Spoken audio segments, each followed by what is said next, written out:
Lesson 4 is, the discussion in lesson 4 is, it will get better. I was just reviewing what we did until now. Point number 1 is who.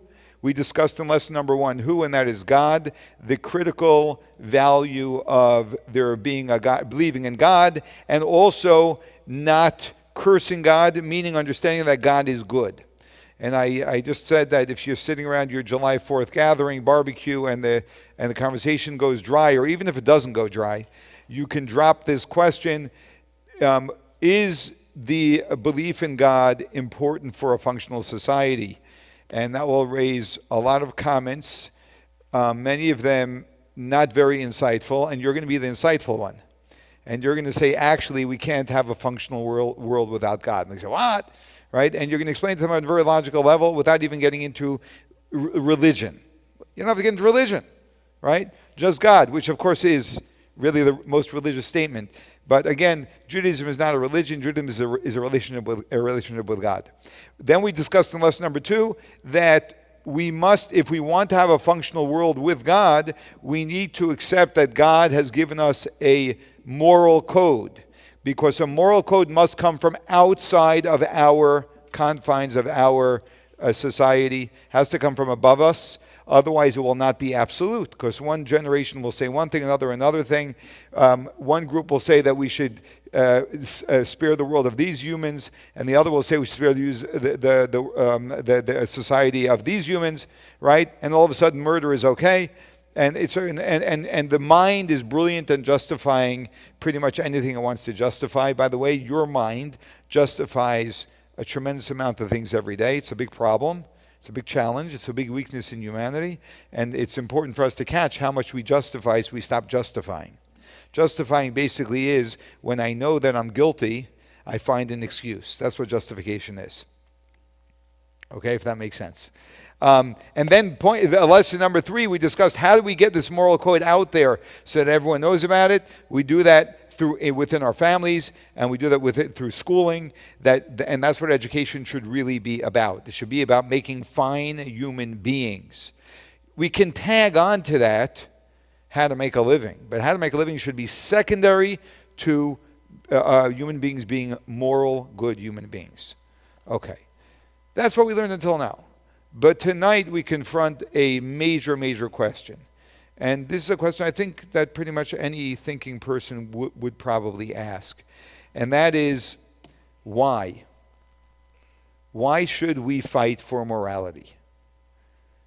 Now you may be looking at me like stunned. Well, why should we? I'll tell you why I'm asking why should we fight for morality. Where are we? Where are we? We have major wars going on in the world. We have genocides, real genocides going on in the world, right? Real genocides right now going on in the world, right? We still have evil in the ugliest forms, right? So someone can really wake up, if they're not super idealistic, and say, why should I abide by this moral code? Where is that getting us, right? It's like we're just spinning in circles. Like, for what should I be moral? I just want to enjoy my life, so I won't be moral. I'll be immoral, and I'll enjoy myself. It's not as if it's getting the world anywhere, right? That would be a relatively logical question for someone to ask. Where are we going with all of this? That's the question. Are we getting somewhere? And why be good, and where are we headed with all this morality? You may be familiar with this Greek mythical story about a king who angered the gods. He angered the gods, so they punished him. And the punishment was he has to take this enormously heavy boulder and roll it all the way up and carry it all the way up a mountain. And right when he gets to the top of the mountain, they push it back down. He has to bring it back up, push it back down, bring it back up, push it back down. Right? By the way, that is the ultimate punishment, torture of a human being. And the Torah has a terminology for it called avodas perach. It's the most what's the word I'm looking for? It's the most painful work because it's absolutely useless work. Whenever you ask someone to do something that has no point, that's the hardest thing for a human being to do. And it's sort of what the Jews... Yeah, futile. Yeah. What's that? Yeah, it's demoralizing. It breaks the spirit of the person, not just, so it's not, you could break someone physically, but it breaks someone emotionally, spiritually.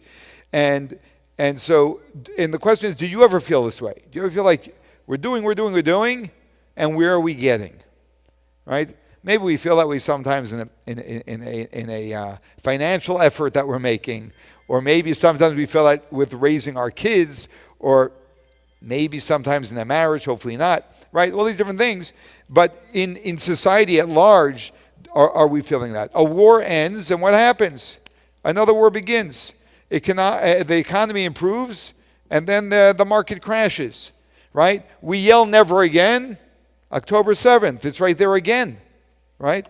So are we actually progressing, right? So we build a career, we build a family, we stand up for justice, right? We try and strengthen the economy. We bring cures to the world. We yell never again.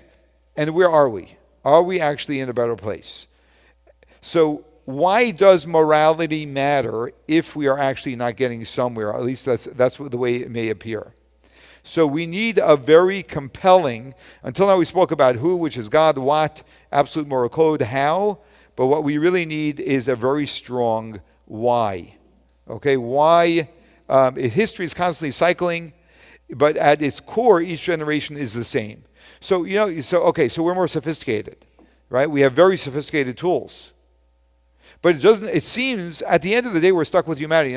People say AI, right? But after all of AI, we're stuck with human beings. That's at the end of the day what's going to happen, right? We can't have relationships with each other, then we got a problem. No AI can save us of that, right? Technology can make us more efficient. It could help us produce things quicker, but it doesn't make us finer. That we have to do. And if we're not becoming finer people, then each generation is the same, just with different tools. That's what we want to understand. Let's go to exercise 4.1.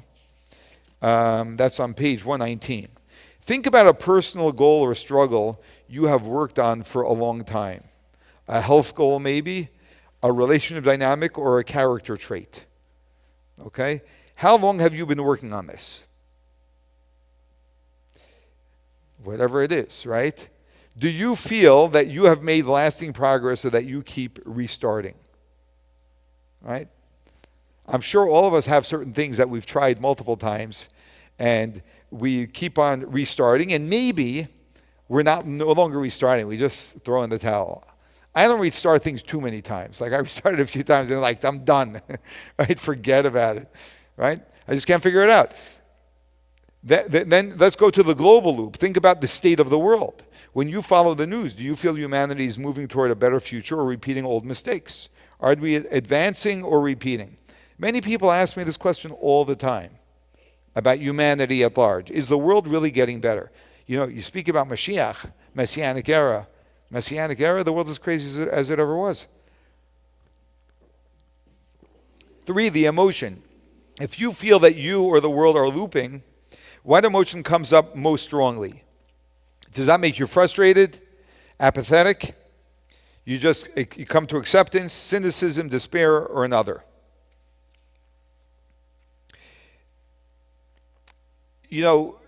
I think many people reach a point of apathy where they say, why bother?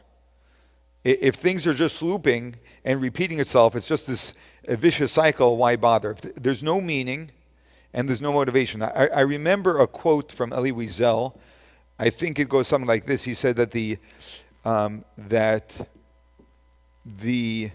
what was the terminology? He had it coined nicely, but he basically said that the enemy of evil, or the antithesis, or the antidote, the opposite maybe of good is not evil. The opposite of good is indifference. I think is the way he said it. Something like that, is indifference. Really, when you hit indifference, you're in real big trouble, because it's a point where people just gave up and they don't care.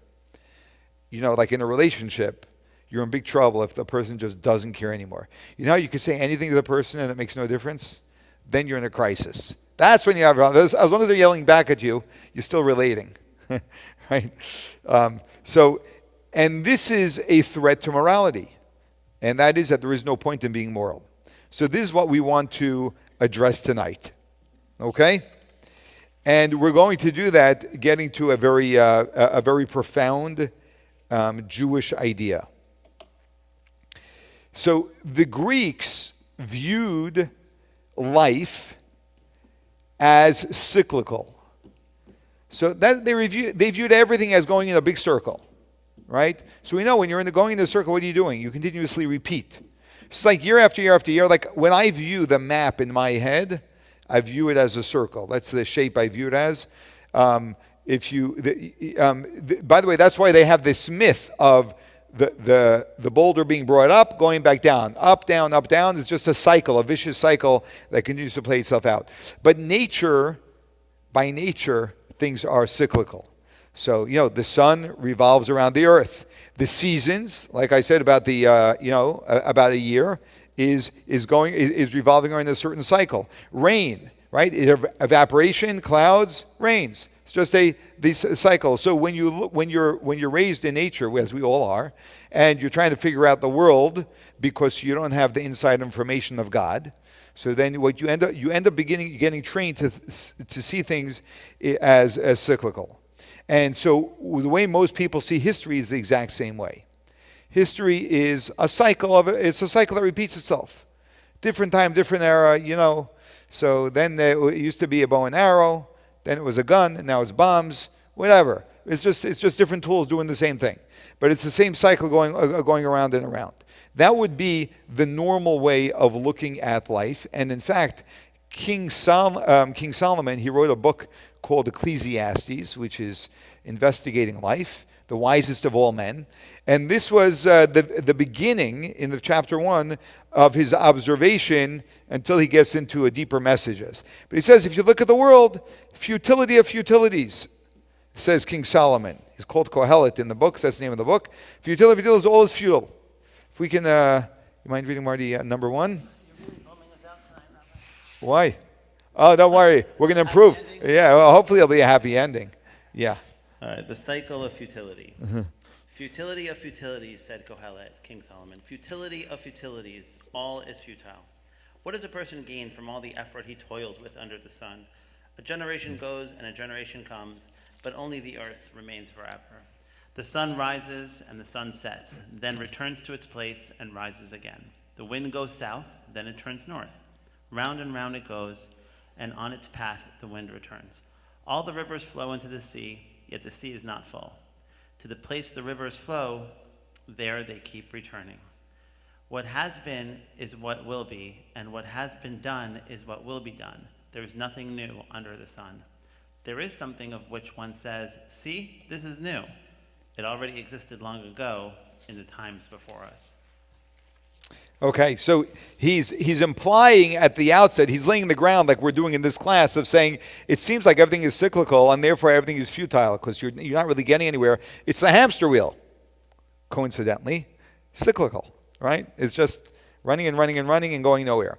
And that's the way the world seems, different tools, same behavior, but actually Judaism sees things very differently.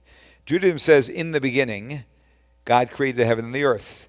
And if there's a beginning, what is there? There's also an end, and we speak of the end of days. The end of days sounds scary, but it doesn't actually mean the end as in the end of days.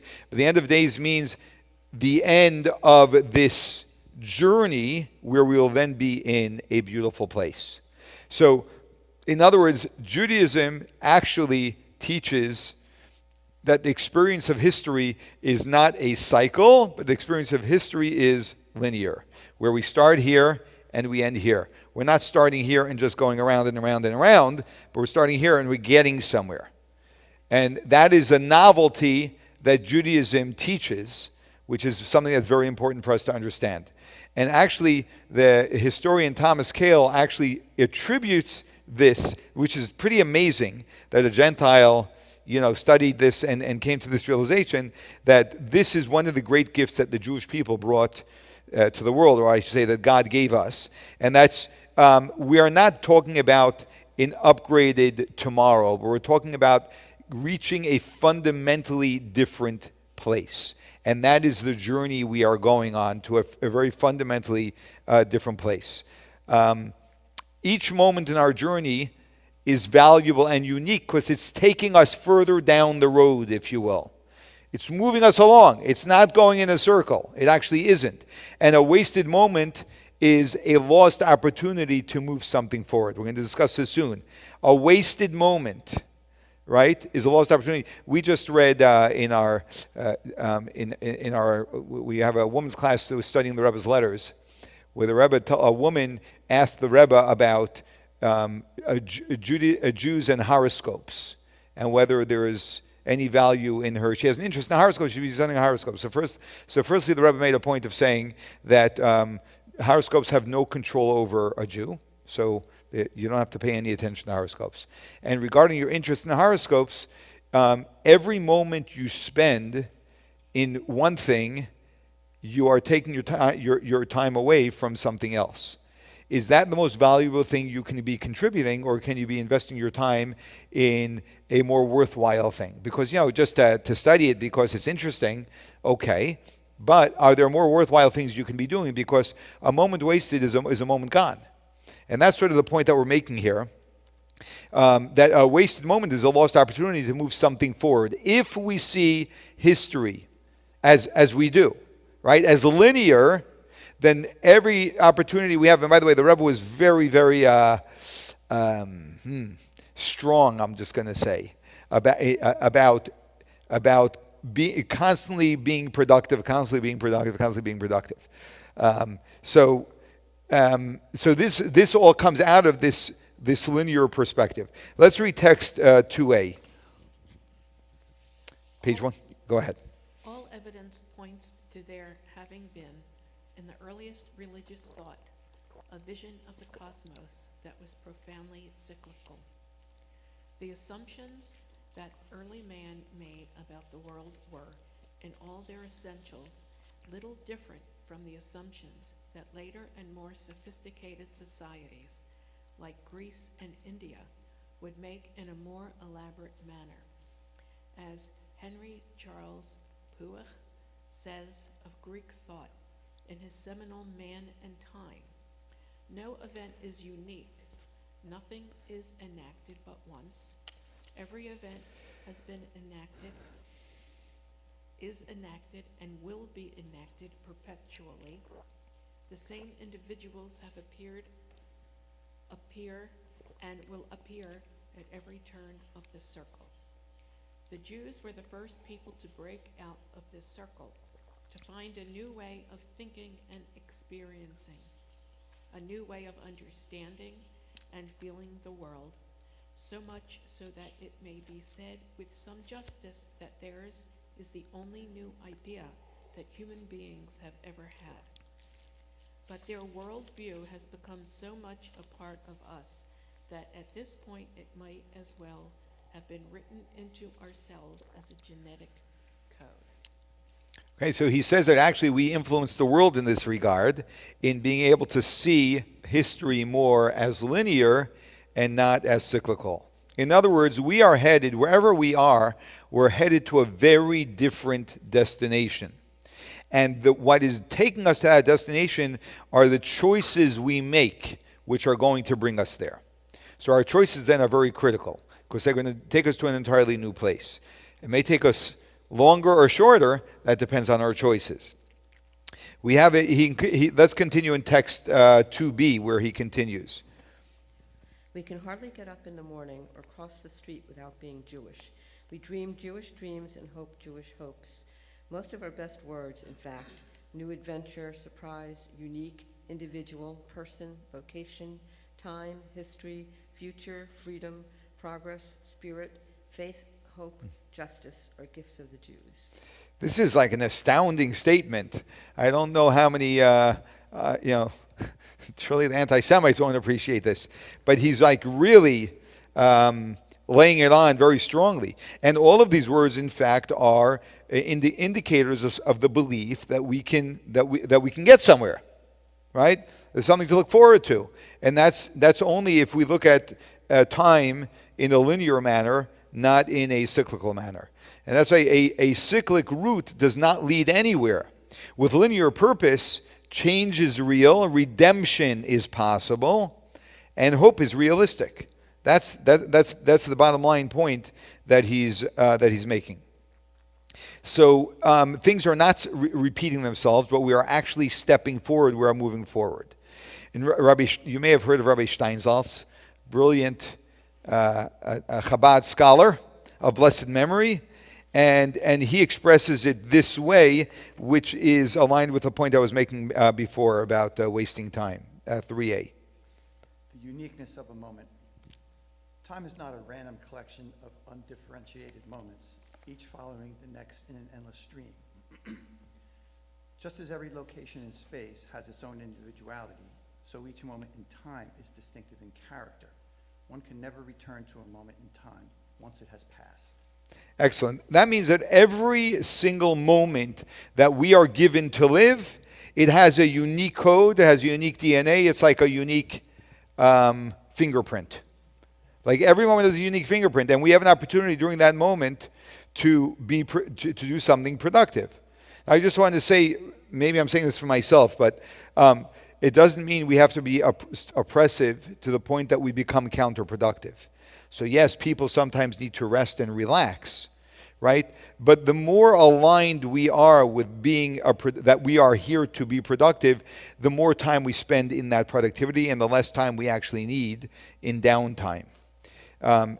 Because we realize that that's really what we're here for. So Rabbi Steinsaltz actually concludes this by saying, by bringing this into real practice. Text 3b. The value of a moment. We can therefore understand the deep dread within the Jewish tradition for wasting time. Each wasted moment represents a lost opportunity that can never be replaced. Very good. Let me ask you a question. You know, there's a bus route. And a city bus, it goes in a route, it goes in a loop, comes back around, goes in a loop, comes around. You come running to the bus stop and you miss the bus. Worst case scenario, what's going to happen? You'll get the bus in an hour, right, when it comes back. Or even if there's only one bus, you'll get it when it makes its round again, right? It's just coming back again, right? But let's say you're on a train platform, and this train is not in a loop. It's going from New York City to Los Angeles. I don't know if they have trains that do that. But, right? It's just going from one place to the next. It's going linear. You missed that train, you missed your train. Right? So you missed it. That would be the difference in time. When we see time as linear, we understand we missed a moment, we missed a moment. And then now we're beginning to actually value, once we see time in a linear fashion, we're beginning to value time differently.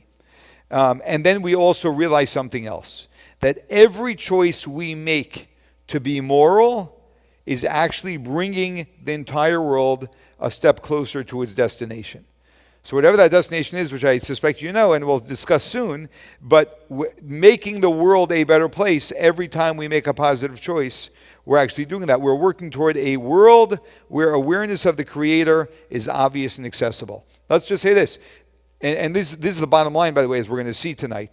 But we're making the world a world where awareness of the Creator is obvious and accessible. In other words, when someone sees you and sees the choices you make, they should know that there's a God in the world. They see you, they should know there's a God in the world. That's being a godly person, right? That's not too complicated, right?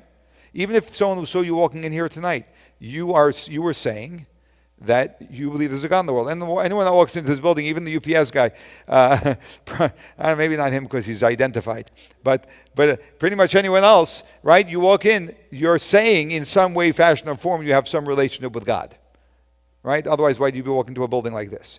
So that's something which is actually very powerful. Paul Johnson, another historian, he also discusses Judaism and having this linear perspective. Let's read text number 4. No people has ever insisted more firmly than the Jews that history has a purpose and humanity a destiny. At a very early stage in their collective existence, they believed they had detected a divine scheme, for the human race, of which their own society was to be a pilot. They worked out their role in immense detail. They clung to it with heroic persistence in the face of savage suffering. The Jewish vision became the prototype for many similar grand designs for humanity, both divine and man-made. The Jews, therefore, stand right at the center of the perennial attempt to give human life the dignity of a purpose. Beautiful. Let's look at the figure 4.1, and we're going to do a comparison where we can really understand this well. We're going to go right down this cyclical time column. Shape of time under the cyclical perspective is a circle. Everything loops back. View of history is what was, will be again. History is just a replay with new actors. Meaning of progress. Progress is an illusion. You run hard but stay in the same place. View of the future will be the past. History repeats itself. Value of a moment. Moments blur together. If you miss one, another identical one will come around. No worries.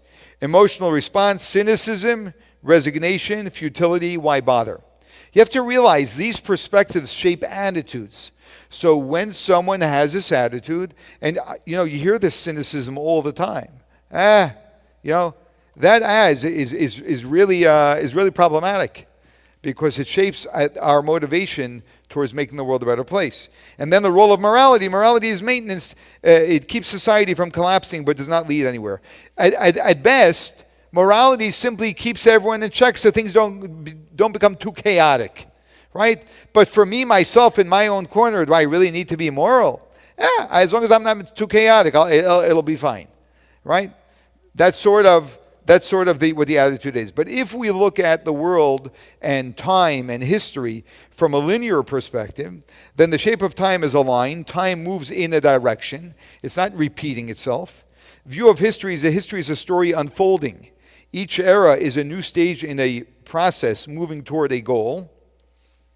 By way of this, I'm going to say this because there may be a question on your mind, because there could be a lot of questions which we're not going to be able to answer tonight.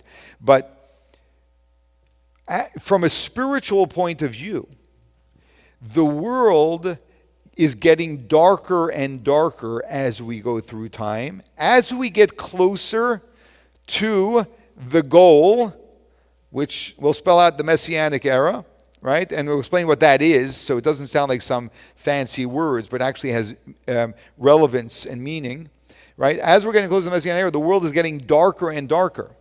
That doesn't mean that the world is messing up more and more and we're getting further and further from our destination. It's sort of like, one analogy we can use is at night. And I don't know that this is what that the darkest point of night is right before dawn. Okay? So it's getting darker and darker. And the reason why is because our mission is to bring the divine, the presence of the divine, into the darkest of places. When I say darkest, I mean that metaphorically, not literally. Right? Darkest meaning in realities where God is not revealed. So when a Jew in 2026 puts on a pair of tefillin, right? Or lights Shabbos candles, or eats kosher, or whatever thing is an expression of God in 2026, we are bringing the presence of God now to the very last vestiges of great darkness that is needed before the Messianic era, which, as we're going to see soon, is basically just a revelation, the full exposure of God in the universe. So it's not. So I just want to take that, in case you're thinking that, like, how? So where are we going? It's only getting worse. No. It's not getting worse. We are accomplishing things which are much greater, and that's the reason why, by the way, the Midrash says that Moses looked with his prophetic vision at the generation that was going to live when Mashiach comes with envy. Not because they're greater Torah scholars than he was, not because they were even nearly as close to Torah scholars as he was, but because they were bringing the light of the divine to places that Moses was not able to bring him to. They weren't even available then in many respects. Today, it's rampant. That's the world we live in, right? So that's the power of linear time. That's the view of history. Meaning of progress is real. Each step can move humanity closer to its ultimate destiny. And that's why every time we make a moral decision, when I say a moral decision, we're not talking about morality. We're talking about divine morality. which means every time I make a moral decision, I am making the world more divine in the 2026 world, right? We're doing something very powerful. So it's not just, well, I'm moral, but they're immoral. No. But I am bringing the divine into a very dark place. The view of the future is the future canon will be different from the past. Every moment is unique and never returns. A missed moment is a lost opportunity. It's not just going to come back again, right? Emotional response is that we have hope. We take responsibility. There's a sense of urgency. What I do now matters. And the role of morality is a movement. Good actions are the engine that drive history toward this goal. Okay, yes. With the linear perspective of the value of a moment, if you miss the train, aren't you able to make the time until the next train comes meaningful so that you're able to use that time and not lose it? Maybe you were meant to miss the train. So with understanding time as linear, as we're discussing it, if someone missed a moment, you're saying that maybe, is that moment truly missed? Or can we rectify it? Or does it have a purpose in us missing that moment? Okay. So 2 points. Point number 1 is anything that has happened is divine providence. Anything that will happen, we have to shape. But once it happened, it's divine providence, which means, and there's an irony to this, so we have to have a more expansive perspective of things. It means you can't miss the moment, but sometimes we do. And if we did, that is a revelation to us after the fact that by divine providence, I am meant to deal with this lost moment. Okay? It doesn't justify it. It just says this was meant to be. And sometimes what happens with missed moments, when I say missed moments don't only mean missed moments, they can mean messed up moments, right? Which is a missed moment, right? Where we mess up, right? That's a missed moment, right? We could have done the right thing, we did the wrong thing. That it could be, and this is what repentance is, that missed moment becomes the energy that propels us forward to be more positive in a very powerful way because of our remorse for what we did, which then gives us the ability to go back in time, which is an entirely different and very profound spiritual concept of being able to go back in time and rectify that time. That means I can be here and I can rectify the moment over there, which we discussed in a different course, but it's a complex, deep idea. So yes, it could be by divine providence. Once it happened, it is divine providence, absolutely, right? And at the same time, we have to do everything we can not to miss a moment, and we can always turn that moment into something positive, even in hindsight. I'm going to jump here and I'm going to come back. Yeah. So the answer is yes. And I know that that's a very difficult thing to hear, especially hearing you ask the question. And this is a huge subject, okay? But I'm just going to say this, to say something. It's a huge subject. We have 2 choices. Well, look, the reason why it was divine providence is because that's the truth. I want to just say that, okay? That's the truth. And nothing happens in this world without God present and permitting it to happen. Otherwise, it will not happen. That's the reason why nothing negative, nothing that happens in my life or in your life can possibly happen to us unless God wants it to happen, which means that if the example I always use is, if someone wants to steal $10,000 from you, it will be impossible for them to do that. Impossible. Unless God wants it to happen, and then it will happen, no matter what we do. Now, that could be troubling, especially when we talk about severe things. $10,000 losses, we can survive, right? But there are much more severe things. And I'm just going to say, my grandfather was murdered in Auschwitz, so I'm not talking in a vacuum, okay? However, the 2 choices that we ultimately have, if we're looking at this from a rational point of view, is either to say that God was not a part of the Holocaust, which means that random evil can happen in the world because evil is out of control, which is a terrifying thought to live with and adds no meaning to things that happen. It actually takes away meaning, which leaves people with an impossible way of dealing with their circumstance. I'm looking at it very practically now, even though it's not. My belief is not from the practical, but sometimes it's easier for us to approach this from a practical point of view. Whereas when God's involved, while I may not understand it whatsoever, and we don't. The Holocaust is totally not understood at all from a spiritual perspective, and anyone that gives you an explanation for the Holocaust, there are issues there. If anyone can justify the Holocaust, they have issues of sorts. And some great rabbis may have done that, and I'll say that they have issues. Okay, but I don't want to get into that. It's a philosophical idea. But there are many things that God does, and this may be the key to be a person of profound faith, is to know that God is infinite, beyond the scope of our understanding, and that there are things that happen that we will not be able to explain. And that's what faith is. That's exactly what faith is. To take a God out of anything is, I'm going to say, even though I know that some people are not, especially when people are suffering, sometimes they have a hard time hearing this if they don't have the background before the suffering. But to take God out of things is really one of the most cruel things we can do, because it leaves complete hopelessness and devastation.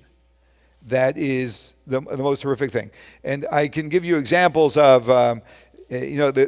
one example that sticks out in my mind is, a Jew who lost, this just happened in maybe, 10, 15 years ago, who lost like 6 kids in a fire in his home, right? Unbelievably devastating. And his wife. I think one daughter survived and was very badly burned. He was away, so he wasn't there. And he comes home. He's 6 kids, right? His family basically was burned to death, right? Who can relate to the overwhelming pain that this man was dealing with, right? How does this person survive? How does he not lose his mind? There's only one way a person cannot lose their mind, and that is that they have faith, which he had. Did he understand it? Did he explain it? Is it justified? Not at all. Not at all. Anyone that can explain why that happened, I would say, has a certain element of cruelty in them and lack of compassion. So even Moses, I'm sort of drifting here, but I don't want, such a question I can't answer it halfway. Moses asked God this question. Moses asked God, why do bad things happen to good people? And you know what God said? If I explain it to you, you will not be human. God said it in more simple words, but this was what he was saying. He was saying that a man cannot live and understand such an idea, right? Why not? Because if a human being can explain why something horrific happens to a good person, then you have lost your humanity. You're not human. Then you're a Hitler. That's a Hitler, right? That's pure evil. So do we want to be able to explain it? No, I don't want to explain it. It's like, the example I sometimes give is, you go into a hospital and you see a man who's 40 years old, right? And you see him, the doctor says he only has a couple of days to live. What's he suffering from? Tragically, he has lung cancer. Terrible. Oh my gosh. He's got a wife, he's got kids, he's dying. Devastating. You feel terrible for him. Your whole heart goes out for him. And the doctor says, that's what sometimes happens when you smoke 2 packs a day. What happens in that moment that the doctor says those words? Oh, that's why. In a moment does that change how horrific this is? Nothing changes how horrific it is. Say he smoked 2 packs a day, so we should kill everyone that smoked 2 packs a day? Right? No. But in the moment we can begin to justify something, we lose our humanity. We should not have any explanations for such things. And that would be the worst thing that we can have. That's on one foot how I can respond to that question. Yeah. Okay. Where are we at? Okay. So, oh, yes. No? Okay.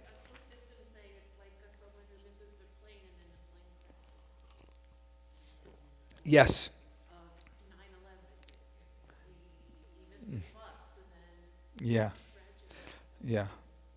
Yeah. So I shouldn't be the one taking this side, but I'm going to.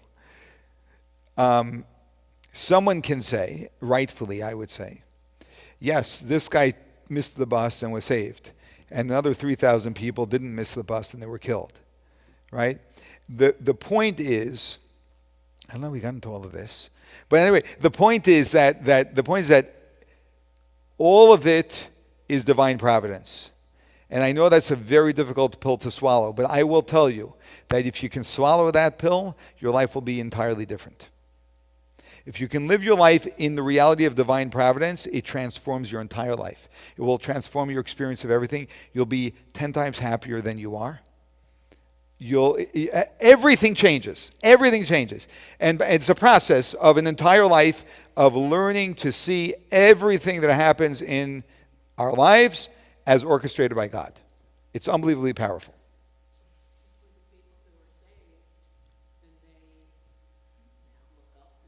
Yes, 100%.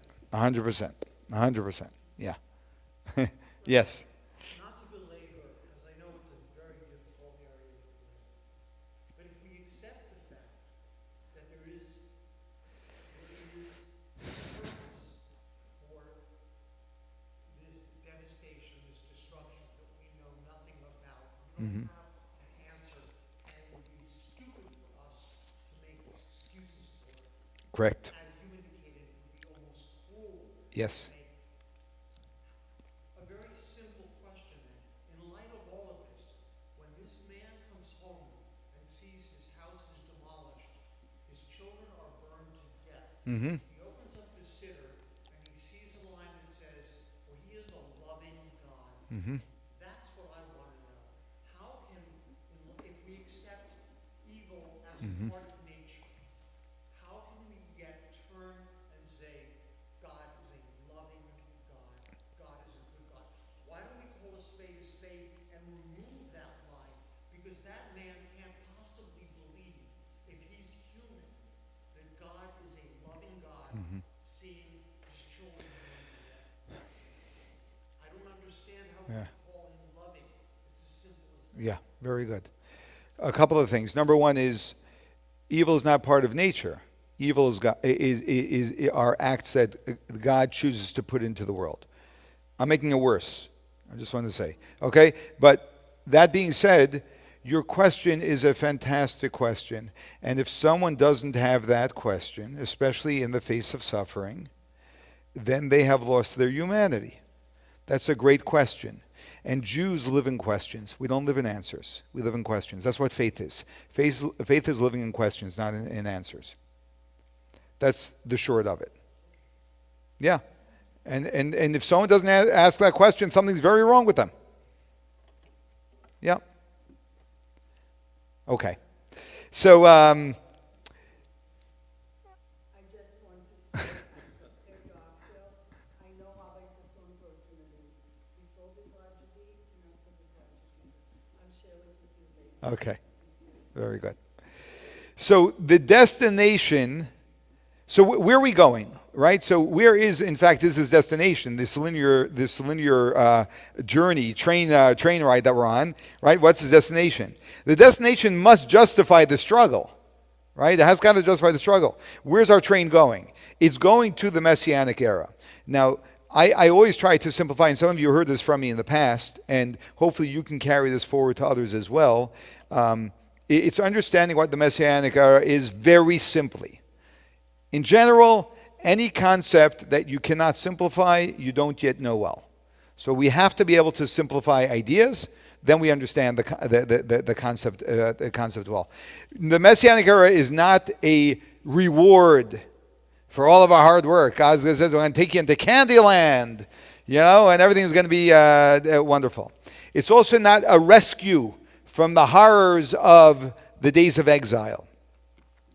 But what it is it's the same way a person is at a construction site where they're pouring the foundation and the place is one big mess and muddy, and you got guys in the big boots and it's just one big mess. But really what they're doing is building a foundation to what's going to be a magnificent, high-rise building. That actually is what exile is. And the Messianic era is the completion of a project. It's the completion of a project. It's not a reward, right? It's not saving us. It's actually the completion of a project. And the completion of the project is the world as God intended it to be. What is the world as God intended it to be? That's a good question to ask. Let's read text number 5. In that era, there will be no famine or war, no envy or competition. For goodness will be in abundance, and all delights will be as commonplace as dust. The occupation of the entire world will be solely to know God. So, what is the Messianic era? It's a time where there's only going to be goodness in a revealed way, and the occupation of the entire world is going to be solely to know God. So, it's not about us having physical comfort. It's not a global vacation. It's a spiritual revolution. And the spiritual revolution is a world where God is revealed and everyone experiences the presence of God. The Messianic era simply is, now we do not experience God explicitly.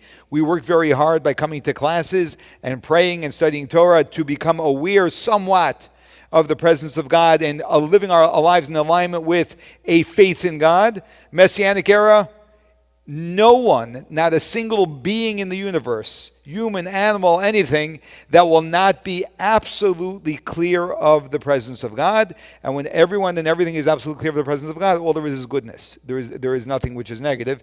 And that's true on both spiritual, on all different types of levels. So that's actually what the Messianic era is. And that's why we have, if you go to figure 4.2 on page 129, we have two words in Hebrew. You can look at the screen also. We have a word called gola, which is this word here. Gola means exile. And we have a word geula. Geula means redemption. The only difference between gola and geula, as you can see, is one letter. What letter is that? This first letter here, the aleph. And Aleph, Aluf, as Marty can verify, Alufa Shalom is like the chief of the world, the chieftain of the world. Who's the chief of the world? God, right? When you insert God into exile, when you end up with Geula, you have redemption. Redemption simply is one change, and that is an awareness that is an absolutely clear awareness without a shadow of a doubt. That we are aware. The same way I am aware that you are in this room right now, it's clear to me as day that you're in this room. It will be clear to every single one of us as day that God is present here. And when God is present, everyone is living as a godly being. There is no evil anymore. There's no room for evil. The same way, if you turn the lights on, there's no room for darkness. Lights are on, no room for darkness. It's the exact same way. God shows up, no room for any form of negativity or any form of darkness. Let's read text number 6. The word gula, redemption, has a fascinating connection. It is composed of the same letters as gola, exile, with just an extra aleph. Gula does not require us to abandon our life, actions, or the world, as it was in gola. The reality we experienced in exile is not erased, God forbid, but rather redeemed. Gula is about elevating and redeeming life. Without Gola, transforming the very essence of exile into redemption. It's about revealing the Aleph, the master of the world, in every aspect. The Gola ultimately is about removing the concealment that exile placed over the true nature and purpose of everything, and uncovering the presence of the master of the world within it all. That is exactly what the Messianic era is. So when we're talking about, I don't know what Lahavdil, other religions that speak about the Messiah, I don't know what they have in mind when they speak about the Messiah. But this is what it is. It's really simple. Now, the ramifications of God being revealed in the world are enormous, which I'm not going to break down now. They're enormous. But fundamentally, it is God revealing himself. Everything else is just an outcome of the fact that we are all going to be very absolutely conscious of the presence of God. Now, if God is revealed in the world, who's going to be aware of God? Who's going to be aware of God? Everyone and everything. It's not only the Jews, but it says, as Maimonides writes, it's going to be the occupation of the entire world. It's universal awareness. Let's read text 7a, where this is from the prophets. Then I will transform the peoples to a clear language, so that they will all call in the name of God and serve him with one purpose. So what's he saying? Transform the peoples. All people are going to call to God. There will no longer be any confusion. There is only going to be clarity. And this automatically transforms what we do and how we experience things. Like, a human being will not be able to struggle, right? The same way, if I were to offer to you a free trip, a full pay trip to Miami for a week, right? Or $100 million, you don't have to think for a half a second about which one you're going to take, right? It's just clear as day. And that's a pretty lousy example, by the way. But even that, right? Then surely the presence of God, things become clear. All of our confusion in life is gone. There's 100% clarity. Let's read the next reading. 7b. The glory of God will be revealed, and all flesh together will see that the mouth of God has spoken. Okay, and most importantly, this is not going to be superficial, but this is going to be an awareness of God that saturates the universe. So it's embedded deeply, it saturates everyone and everything. So it's not just like a superficial awareness of God, but it's something that so deeply we become aware of, right? That it's clear as day that, things that...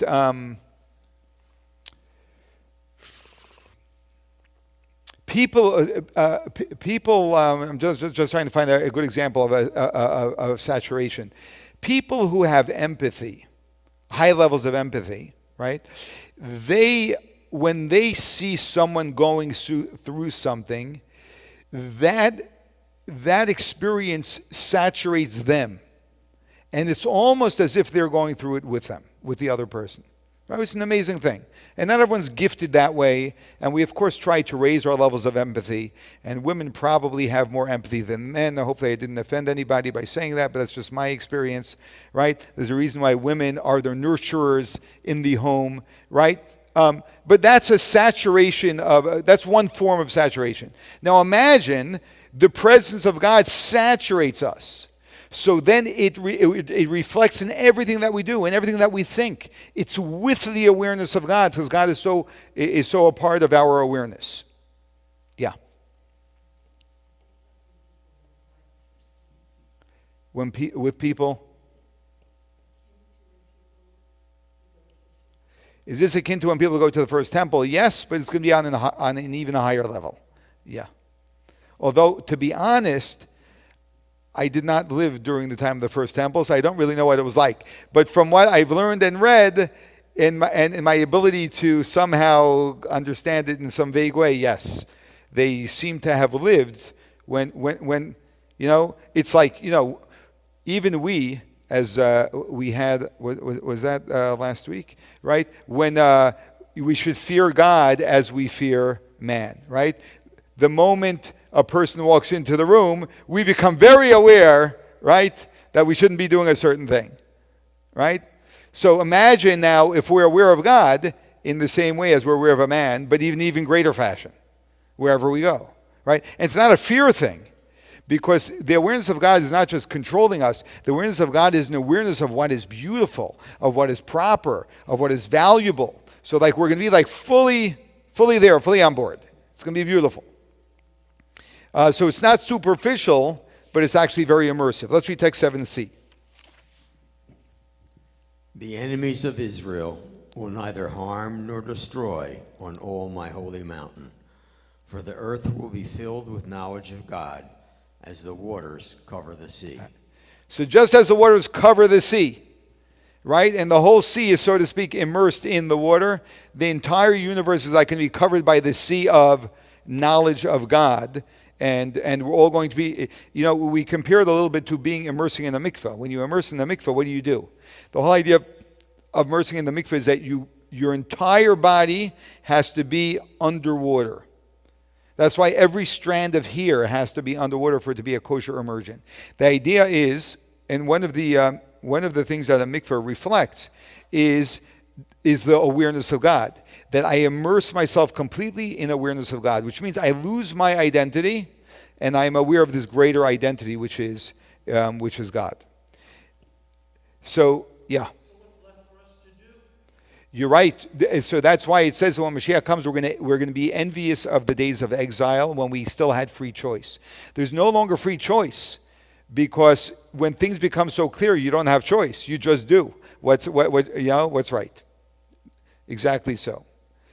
So saturation of godly awareness.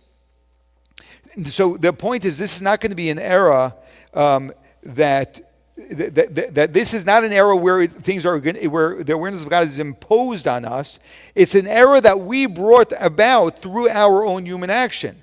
We brought this about by revealing the Aleph, by everything we do now in the days of exile, of bringing the awareness of doing acts which are an expression of the awareness of God. So every God-driven moral choice brings the Aleph into the world. And that is this linear process that we're going through. So when we talk about the 7 Noahide laws now, we're not just talking about a social improvement so that the world can function in a proper way. Now, we can sell it that way, if you will, right, to those who can go only that far. But for Jews, we have to realize that the 7 Noahide laws are more than just making the world a moral place. It's actually preparing the world to get to the destination that we are bringing it to, which is that the whole world is aware of the presence of God. And we begin that process now by making Gentiles aware of the reason why we must have a godly world. And every moral act is laying another track in this, in this linear journey. We're good, everyone? Okay. Now, this mission is not just a global mission, but actually everything that is macro is also micro. So everything that is global, what did I say? The global is personal. There's some saying like that. Anyone know what I'm talking about? The global is personal is global. Anyway, I like that. However that line goes, I like it. In that you can see, at least to me, it seems pretty clear that everything that happens on an individual level happens on the global level as well. And that's why the rectification of the world, we don't have to fix the whole world. If we begin with fixing ourselves and the people around us, we are already fixing the world, because the world, the macro is really a magnification of the micro. That's it. Maybe something like that. Think global, act local. Yeah. So the world is linear. But if we ask ourselves, right, like sometimes we may think that my life, though, okay, nice concept, the world is linear, history, getting to Messianic era, fantastic.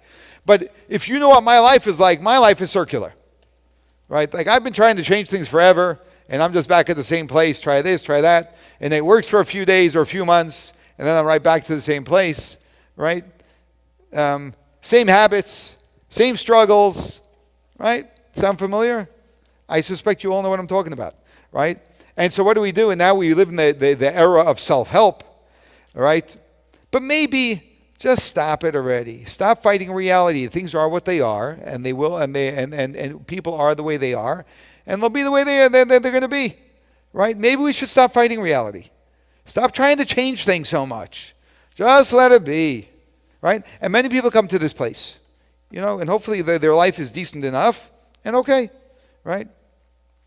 But whatever is true globally is true locally. And so when we say that history is linear, we must know that our lives are also linear and moving in a direction. And it's not cyclical. And this is the reason why one of the most dominating messages of Judaism and why we are so consumed with the story of the Exodus, the story of the Jews leaving Egypt. This is a fundamental story. You know, so many times we make Kiddush Friday night, Zecher, remembrance Yetziat Mitzrayim, to Egypt. I am God, your God, took you out of Egypt. Everything is take you out of Egypt, right? We're consumed with, it's almost like we have this, you know, the psychologists say we have this national trauma from an event that happened and we can't get over it, right? No, actually, it's not just national trauma, which it may be too. I don't know anything about that. But it's more so actually a guidance and an inspiration for us, the Exodus of Egypt. Let's read text 8. In every generation, a person must view themselves as if they left Egypt. There you go. In every generation, and the Alter Rebbe writes in his Shulchan Aruch that not only every generation, but every single day a Jew has to see himself as going out of Egypt. You may remember this from the Haggadah, because we have this quote in the Haggadah. The word for, so the way you say Egypt in Hebrew is Mitzrayim. And the word Mitzrayim, as we have also min ha-meitzar, from the constraint. Mitzrayim means a constraint, a limitation. So when a person is trapped in a cyclical routine, they are trapped in a constraint. They're stuck. They're trapped in a constraint. Our habits can be that way, our labels can be that way, our limitations can be that way. All of these different things, these are our own personal constraints, our own personal cycles. And the story of going out of our constraint means breaking out of these habits, breaking out of these labels, breaking out of these limitations. Surely, let me say this for some hope. I bet, and I'm going to say better, I have no doubt that you used to define yourself a certain way. And at this age in your life, you are no longer defining yourself that way. It was a foolish way of defining yourself because of whatever reasons that you came up with. But you realize that's not really true, and you're not this, you're not that, you're more than that. Right? We all know, we've all gone through those experiences. That is breaking out of our constraint. And so leaving Egypt means leaving cyclical thinking and joining linear thinking. That's what going out of Egypt means for each and every one of us. That there is hope, and there is promise, and there is possibility, even though sometimes it may not seem that way. Let's read text number 9. I am your God who took you out of the land of Egypt from the house of slavery. So why does God say, I am God? This is a well-known question. Why doesn't God say, I am God, your God who created heaven and earth? Heaven and earth is much more monumental than a single instant of God taking us out of Egypt. Because God is telling us, I am God, you're singular, by the way. I am God, your God, singular, and who took you out of Egypt. That you have to understand that when I took the Jews out of Egypt, I took every Jew out of Egypt. When I took the Jews out of cyclical thinking as a historic people, I also took every Jew out of cyclical thinking to linear thinking in their own individual lives. In other words, God is saying that when you are aware of God, then you know that you are not confined, and this frees you from any type of definition you're applying upon yourself. I can expound on this a lot, but let me just say this.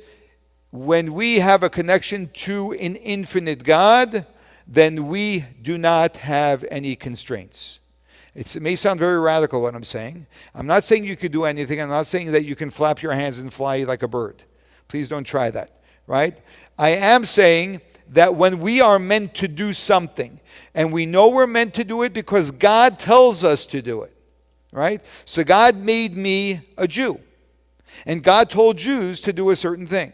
That means I have the ability to do it. And if I have the ability to do it, any thought otherwise is a cyclical thought. It's not a linear thought. It may take me 5 years, 10 years, or 20 years till I get myself there. Okay, that's the process of humanity, right? But knowing I'm connected to an infinite God takes me out of this cyclical thinking into linear thinking. Now, leaving Egypt is hard. You can ask the Jews who left Egypt. What did they want to do when they were in the desert? Often, they wanted to just go back. That's what they wanted to do. Numerous times they wanted to go back because we all want to, because you want to go back to what's familiar. You want to go back to what's comfortable. You want to go back to what's safe, to what you know. That's what we all want to do, right? That's the nature of the human. That's the nature of the human being. So how do we move forward? How do we move forward? Well, there's an interesting story, that's our biblical story that we have. I'm going to paraphrase this, where Jacob, our forefather, is finally, he goes down to his uncle Laban, who was not a fine man. But when he goes down to his uncle Laban, he stops at a well. That's the typical place where people would stop and meet people. And over there, it was in the middle of the day, and he meets all the shepherds that had gathered by this well to give water to their sheep. And he asked them, why are you all gathered here? They said, to water our sheep. Well, so why don't you water them? They said that the boulder that's on top of the well is very heavy, and we need to wait for more people to come so we can roll it off. So the Torah tells us that Jacob went and took the boulder. So what happened was Jacob's cousin, who would end up becoming his wife, Rachel, comes. And when he sees Rachel, he takes the stone off for her sheep. So one guy takes off the stone, right, for that all the other guys couldn't do it. How was he able to do that? So if you think about it, how was he able to do it? There are different explanations. One explanation is that he was much stronger than them. Jacob was a Samson. He was a mighty guy. Okay?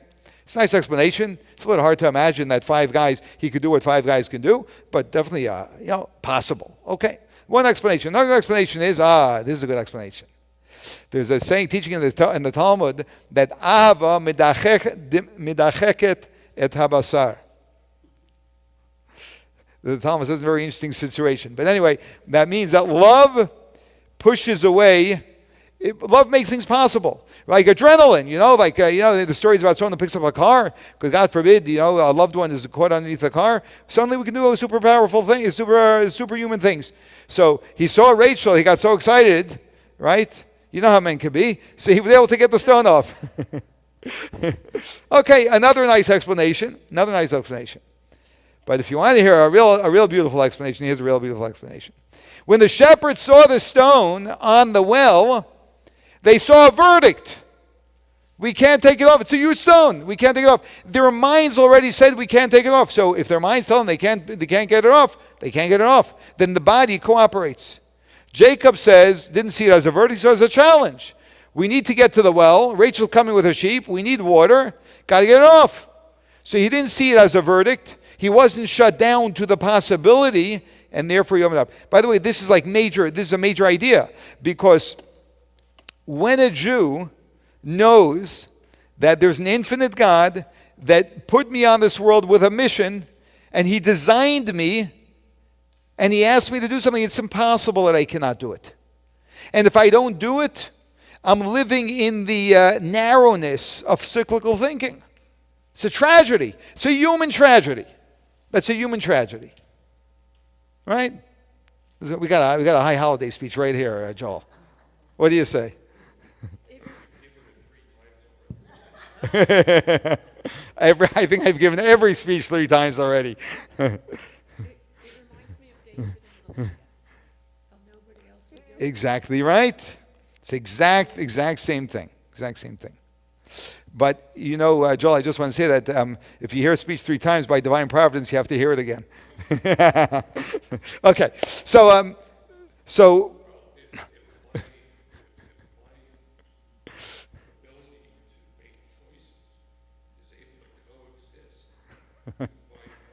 it does. And you don't. So I'm right. Usually. Yeah. Okay. So cyclical thinking is, I know how this goes. It's going to repeat itself. I've seen this before. It's the same story again. That's cyclical thinking.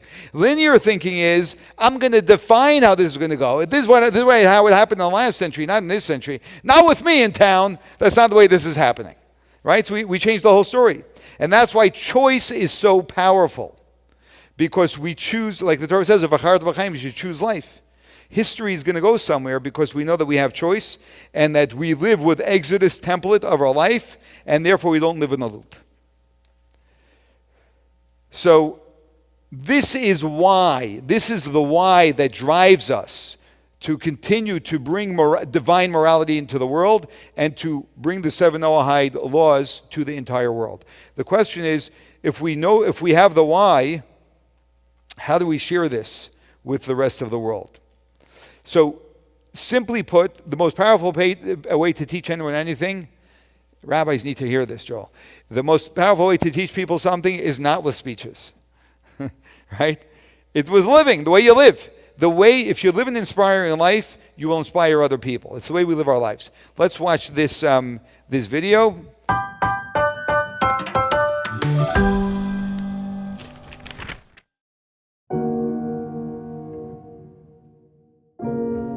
David Chase was born in Poland.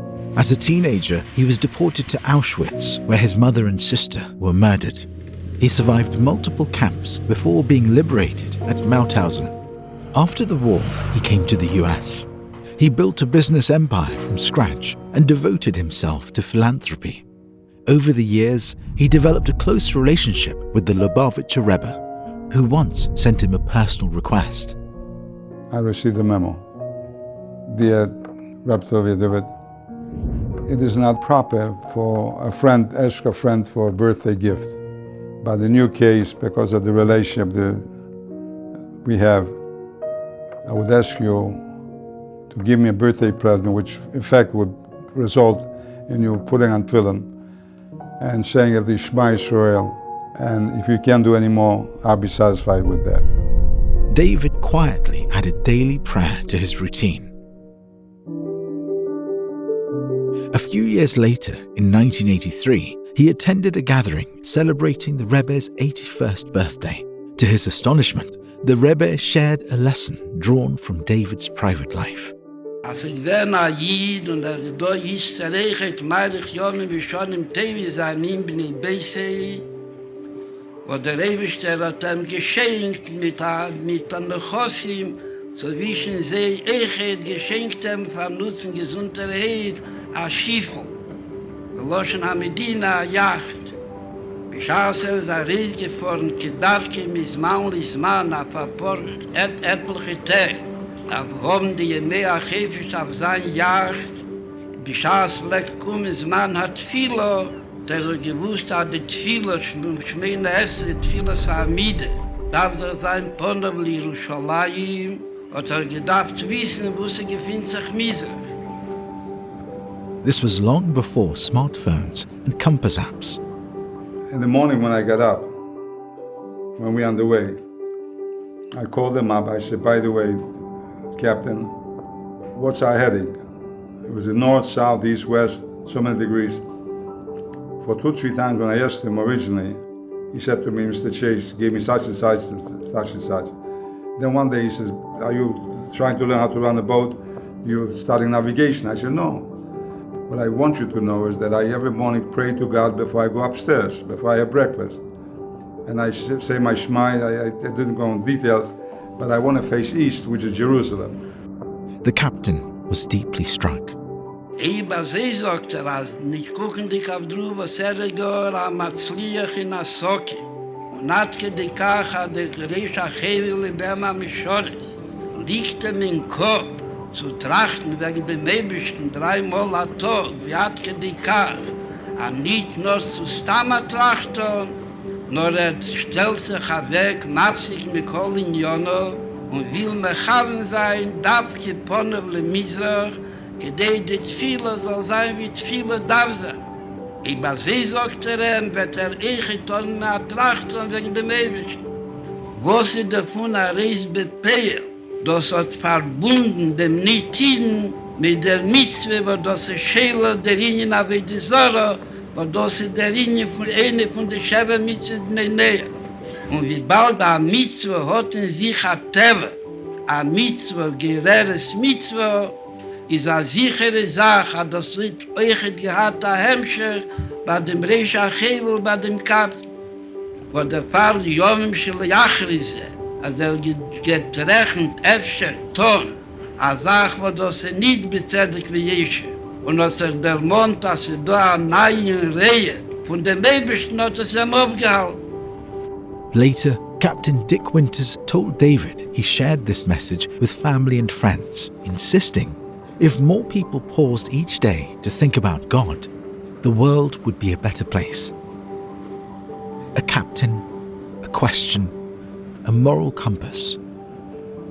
Sometimes the most powerful teaching isn't a speech, it's a way of life.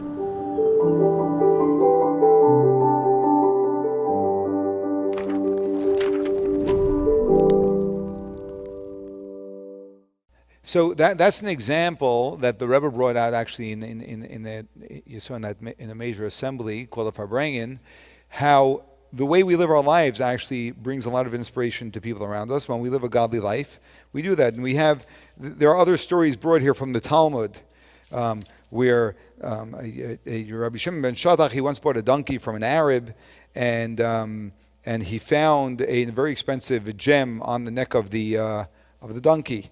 So he told his student to go find the person he bought it from to return it to him. So now, there are 100 justifications, probably 1,000. Our mind becomes very creative when something like that happens, right? And Shimon ben Shattach says something very simple. Birchas Hashem hi tashir. You know what makes someone wealthy? God's blessing. I don't need to go take someone else's money. Right? And that Arab, when he saw what happened, he said, "Blessed be the Lord, the God of Shimon ben Shattach." He was like, forever, and there are many stories actually in history where because a Jew treated a Gentile as a divine being would treat another human being, that Gentile ended up growing up and being a very powerful person, saving the Jews from very serious situations. There's numerous times stories like that. But the point isn't not necessarily to save the Jews from a situation. The point is that we should be an example of what a godly person is. And that's why the Rebbe spoke very often, and you may have remembered from a previous video in one of the classes, that the Rebbe used to use this terminology a lot, that the world is not a jungle. He would always use the word jungle. It's not a jungle, but we were put here with a purpose. And we have universal boundaries that God set into the universe. And we have to follow that code. Now, a question that some people ask is, well, okay, so in the 1980s, the Rebbe started talking about the 7 Noahide laws and sharing this with the Gentile world. Why didn't we do this before? Where did the Rebbe invent this novelty which didn't exist beforehand? And the answer is quite simple, which the Rebbe explains, which, by the way, in the Code of Jewish Law, which tells us how a Jew should conduct himself, it doesn't discuss this. Maimonides mentions it. Right? But in the Code of Jewish Law, it does not mention that we should teach the 7 Noahide laws. The reason why is very simple. That until only recently, until America, and most recently, we avoided anything that even remotely resembled the encouragement of a Gentile to join the Jewish people. Because what that would do to the Jews, from a safety point of view, right, there would be another pogrom. That's exactly what would happen. However, we're living in a new era now, and that new era permits every single one of us to channel our inner Abraham of spreading the awareness of God in the world. We're living in a completely different time. Let's read text 13.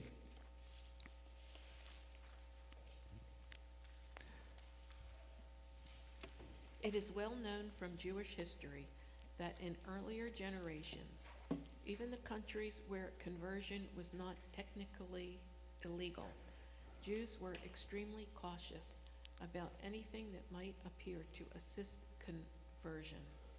Even when a person came on their own, Jews avoided actions that could be interpreted as advocacy or promotion of conversion. Why? Because it could still be dangerous. It could lead to rumors, accusations, and hostility. There was also the fear that such incidents would be used against Jews in other countries, as we see from medieval disputations and even in later generations.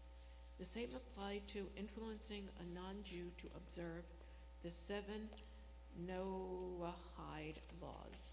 This too could be viewed as interference in their faith, especially since one must say that these laws are to be kept because God commanded them in the Torah through Moses.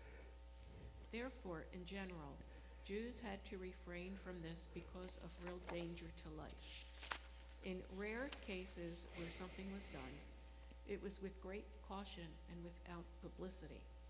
This also explains why responsa on this topic were not publicized and why the law is not mentioned in the Shulchan Aruch and its commentaries.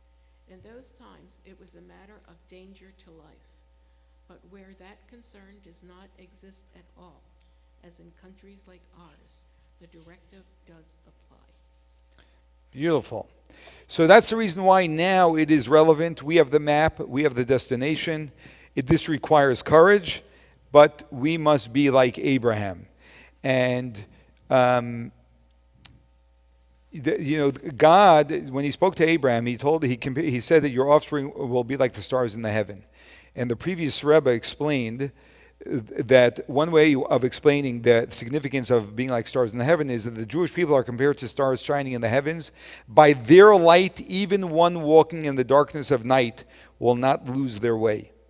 Every Jew, man or woman, possesses sufficient moral and spiritual strength to influence friends and acquaintances to bring them into the light. We'd be surprised, sometimes we don't realize, sometimes we're shy or ashamed even to share certain things or spiritual ideas I don't want to impose. But and I've been in that place for quite some time. But I've learned over time to share and how much people appreciate sharing what very few other people, if any other people, will actually share with them. And that is an ability and actually a responsibility that we have as Jewish people. So if you go to wrap all of this up, if you go to exercise 4.2, so what we learned in lesson 1, we learned that God unites all existence. Lesson 2, we learned about universal morality, comes from God.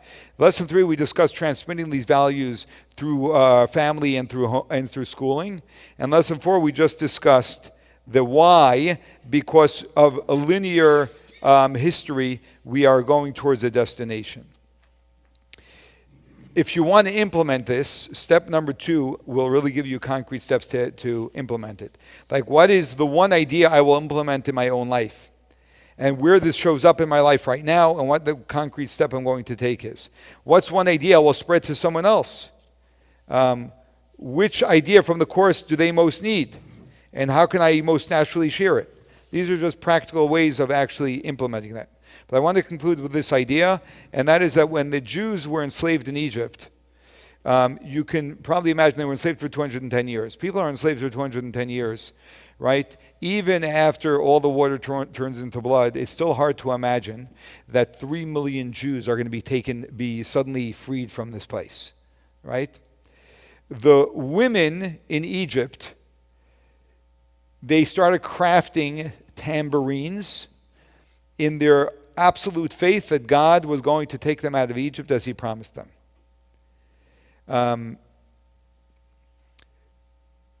When the Jews left Egypt, they in fact thought it was a miracle. They came to the sea. They didn't know what's going to happen. They were stuck. God splits the sea for them. They come to the other side. What do? They all break out in song. The men sing, the women sing. You know the difference between the men's song and the women's song was? One big difference. The men's song was a cappella. And the women had an orchestra. They had an orchestra. Why did they have an orchestra? They had an orchestra because they absolutely were able to see while still in Egypt. Linear. They were totally linear, and they were able to see where they were going while they were still in Egypt. That's vision. That's what vision is. Right? The men were still even outside of Egypt. They're in the desert, and they're saying, maybe we should go back to Egypt. Right? But they had that linear vision. And we have to learn from that even before something happens, we have to be there with the program. We have to know it's going to happen so that we are living it out now to make sure it actually comes to fruition. And the way we do that is by living as divine beings, which makes this world a divine place. It reveals the divine to others, and to even explicitly speak to people about it. And that is actually what is bringing in a concrete fashion the realization of the Messianic era into realization. All right, thank you everyone for joining the course. And yeah.